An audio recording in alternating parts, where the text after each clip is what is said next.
Big Boss season 9 Tamil இது 27வது நாள். பொதுவாக ப்ரொமோவுக்கு பொங்க வைக்கிறது இல்லை, அந்த மாதிரியான தருணங்கள்லாம் போயிடுச்சு. ஏன்னா ப்ரொமோவில் ஏமாற்றி கட்சியில் அங்கே ஒன்றுமே இல்லாமல் சப்பானி மாதிரி அது வந்து அந்த ப்ரொமோ வந்து ஒன்றுமே இல்லாமல் போகிறதுனால அதுக்கு ஒன்றும் பெருசாக முனைப்பு காட்டுறதில்ல.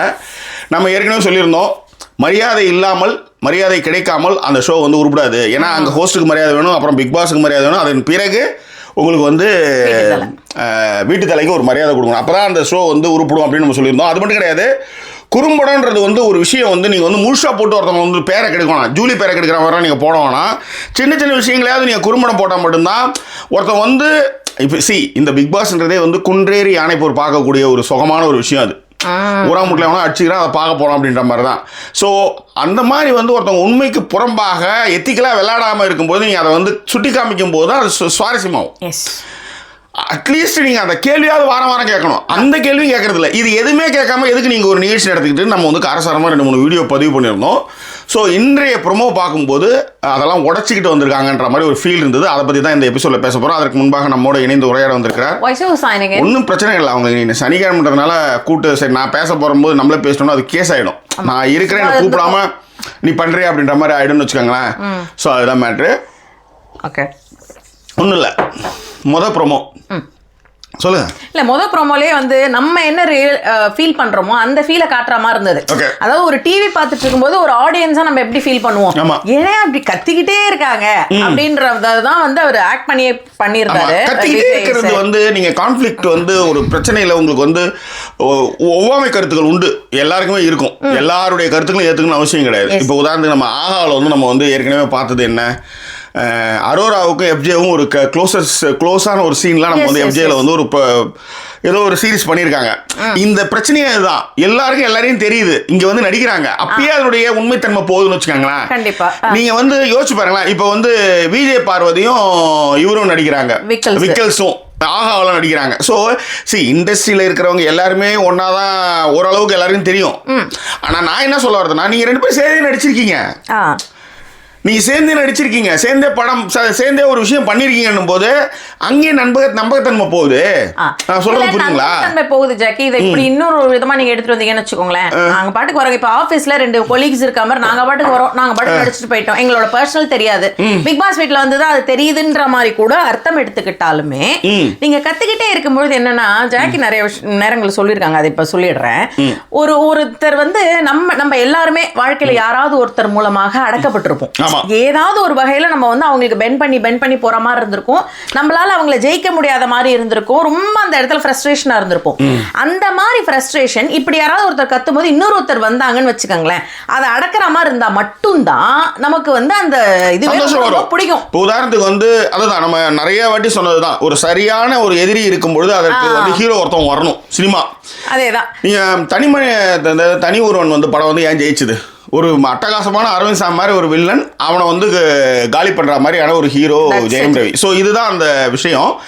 அது மாதிரி வந்து நீங்கள் நிறைய சீசனில் நீங்கள் பார்க்கலாம். இப்போ வனிதாக்காவை அடக்கிறதுக்குன்னு எதுக்கு யாராவது ஒருத்தவங்க கேள்வி கேட்கணும்ல. நீங்க பாலா ஆரி அந்த மாதிரி நீங்க பேசிட்டே இருக்கல. இப்ப அர்ச்சனாவுக்கு வந்து எல்லாருமே கும்பலா இருந்தாங்க, ஒருத்தவங்க எதிர்த்தாங்க.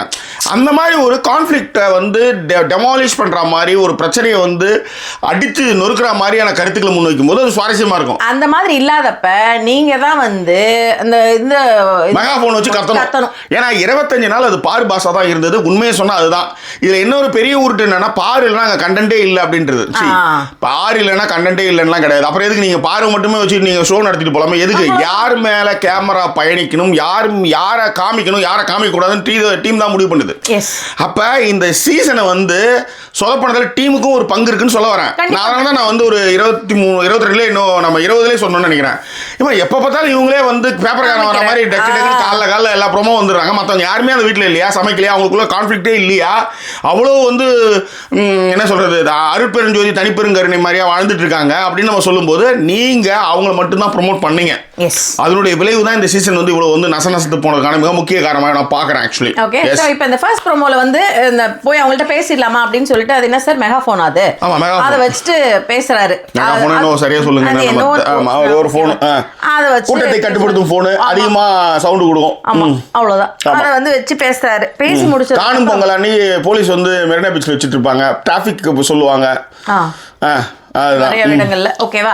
சோ இதன் பிறகு ஃபர்ஸ்ட் ப்ரோமோலயே ரொம்ப நல்லா இருந்தாரு, ஸ்மார்ட்டா இருந்தாரு விஜய் சேது. அதெல்லாம் நம்ம வந்து இதுல பேசிப்போம், நிகழ்ச்சியில பேசுவோம். ஆமா ஆமா ஆமா. ஐயோ, அது எவ்வளவு பெரிய விஷயம். கண்டிப்பா சார். ஆமா ஆமா ஆமா சார். ஆனால்பட்ட சின்ன மைக்குக்கு வர்ற செயினுக்கே அவ்வளோ பாசிட்டிவ் வைப்ஸ் வருது சார்.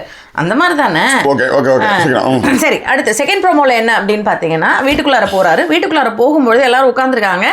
அதே போனை வச்சு கத்துறாரு. எப்படி இருக்கீங்க, கேக்குதா அப்படின்னு சொல்லி அந்த மாதிரி கத்தும் பொழுது எல்லார் முகமுமே மாறுது. நீங்க இப்படிதானே கத்திக்கிட்டே இருக்கீங்க, புரியுதா இப்ப அப்படிங்கிற மாதிரியான விஷயத்த அவங்களுக்கு செய்யறப்ப அவங்க எரிச்சலாகுது. ஆக்சுவலி எரிச்சலாகுது. ஆனாலும் ஒரு அதிர்ச்சியா இருக்குது. ஏன் இந்த மாதிரி ஒரு கோபம் வராருன்ட்டு. அதுதான் நான் சொல்றேன். உள்ள இருக்கிறவங்களுக்கு வெளியே என்ன நடக்குதுன்னு தெரியாது. வெளியில இருந்து ஒருத்தர் தேவதூதனா வாரம் வாரம் போகும்போது அவரு தான் முதல்ல கேள்விகளை கேட்கணும். நீங்க வந்து எப்பயுமே நான் ஒரே ஒரு விஷயம் தான், நீங்க அவங்க வெளியில இருக்கிறாங்க, ஐ மீன் உள்ள இருக்காங்கல்ல, அவங்களுக்கு சொல்றாருல இவரு, எதுக்கு யோசிக்கிறீங்க, எதுக்கு நீங்க வந்து பதட்டப்படுறீங்க, என்ன ஆயிடுதுன்னு பாத்துக்கலாம், பேசுங்கன்றீங்களா. அதுதான் நீங்களும் உங்களுக்கும் விஜய் சேதுபதி அவர்களுக்கும் அதுதான். ஏன்னா அவரு என்ன பண்றாருன்னா, இந்த சோசியல் மீடியால வர சோசியல் மீடியால எல்லாமே பேசுவாங்க. ஒண்ணும் இல்ல, இப்ப திவாகர் ஒரு பெரிய ஃபேன் பேஜ் உருவாயிருக்கு. திவாகர் சூப்பரா பண்றாரு. அவர் வந்து ஒரு தங்கம் வைரம் தாராளமா. எப்பயுமே இப்படியான ஒரு விஷயங்கள் பொது சமூகத்துல நடக்கும். ஒருத்தவங்க வந்து வேணாம், அவன் வந்து சரியில்லைன்னு ஒருத்தர் சொல்லும்போது இல்ல அவன் சரிதான் அப்படின்னு சொல்றது ஒரு 25% பேராவது இருப்பாங்க. பட் 75% பேர் இருக்காங்கல்ல, அதுதான் பெரும்பான்மை. ஸோ அப்போ இந்த 25% வந்து இருப்பாங்க. அதனால தான் நான் சொன்னேன், திவாகரை வந்து இது ஷோ வரும்போது சமூகத்தால் வளர்த்து விடப்பட்டவர் அவர். ஓகேவா? இந்த நேற்று கூட சொன்னோம், கர்ணம் படத்தில் அவ்வளோ டைலாக் பேசுவார், கட்டி குத்து வாங்கிட்டு எப்போ பார்த்தா ஈன்னு இழிச்சிட்டே இருக்கிறது. இதுதான் மேட்ரு. ஸோ சமூகத்தில் ஒரு அங்கமாக அவர் வளர்த்து விட்டவரை கூட்டு வந்திருக்காங்க. அவர் எப்படி பண்ணுறாரு இப்போ நீங்கள் குழந்தைங்களா, அதுதான் மேட்ரு. அதுக்கு அடுத்து மூணாவது ப்ரோமோ ரொம்ப உண்மையிலே வந்து அப்பாடா அப்படிங்கிற மாதிரி இருந்தது. என்ன அப்படின்னா, மூணாவது ப்ரோமோ தான். பாரு எழுந்திருக்காங்க. இல்ல சார், எல்லாரும் பேசும்போது கத்துறீங்க பாரு, கத்திக்கிட்டே இருக்கீங்க, நீங்க பேச விடுறீங்களா முதல்ல அப்படின்னும் பொழுது திவாகர் கத்திக்கிட்டே இருக்கீங்க திவாகர் அப்படின்னு சொன்னது மட்டும் இல்லாமல் அவர் வேற ஏதாவது கத்திக்கிட்டே இருக்கீங்க பாருன்றதுக்கு அப்புறம் ஒருத்தவங்க கிட்ட பதில் வாங்கணும் போது நீங்க அமைதியா இருக்கணும். பதில கேட்டதுக்கு அப்புறம் நீங்க கத்தணும். அந்த எதுவுமே இல்லாம எப்ப பார்த்தாலும் நீங்களே பல கத்திக்கிட்டே இருக்கீங்க, அதனால அது வேலைக்கு ஆகல அப்படின்ற மாதிரி அதை சொல்லிட்டு அதுக்கு அடுத்து திவாகர் வந்தார். திவாகர் கிட்ட பேசுனது சரியான பாயிண்ட். திவாகர் கத்துறது மட்டும் கிடையாது, அவர்கிட்ட ஏதாவது ஒரு பேசினாலே வந்து அவர் தகுதி தராதரன்னு சொல்லிட்டு ஒரு மீட்டர் ஒண்ணு வச்சிருப்பாரு. அந்த ஒரு மீட்டர்ல தான் அவர் பேசுவாரு. அப்படின்னும் போது அப்போ அவர் நிறுத்த மாட்டாருங்க. இல்ல சார், பேசும்போதே வா போலாம் சொல்றாங்க அப்படின்ட்டு. அப்பவுமே அதுக்கும் அதான் சொன்னாங்க. நீங்க யார் சார் தகுதி தராதரத்தை பத்தி இந்த ஷோல வந்து பேசுறதுக்கு அப்படின்னு. இதைதான் நம்ம திரும்ப சொன்னோம். எப்பயுமே பிக் பாஸ் வீட்டை பொறுத்தவரையிலையும் வளர விட்டு தான் பிடிப்பாங்க. ஏன்னா வளர விடுறதுக்கு முன்னாடியே பிடிச்சிட்டாங்கன்னா அவங்க வந்து வளர மாட்டாங்கிறதுக்காக. ஆனால் நீங்கள் ஒரு சின்ன விஷயத்த கூட நீங்கள் கேட்காம நீங்கள் போயிடுறீங்க. அதாவது ஒரு வாரத்தில் ஒருத்தவங்க வந்து தகுதி தராதரத்தை பற்றி பேசலாம். 4 வாரமாகவா நீங்கள் வந்து அதை பற்றி கேட்காம இருப்பீங்க. அதனால தான் இந்த சீசன் வந்து, ஏன்னா அது நீங்க கேட்டுட்டீங்கன்னா அதுக்கப்புறம் அந்த கேரக்டர் கிட்ட வந்து ஒண்ணுமே இல்லைன்னு போது பல்லிச்சிடும், மக்கள் வெளியே அனுப்பிச்சிடுவாங்க. அது ஒண்ணு இருக்கு. இன்னொரு விஷயம் இருக்கு, நீங்க செலக்ட் பண்ண ஆட்கள் தான் உள்ள வந்திருக்காங்க. அந்த ஆட்களுக்கு தகுதி தராத பத்தி ஒருத்தர் பேசிக்கிட்டே இருக்காருன்னு வச்சுக்கோங்களேன். அப்ப question is on you. அந்த எல்லாமே வந்து என்னன்னா அந்த கைகள் வந்து உங்களை நோக்கி தான் காட்டப்படுது.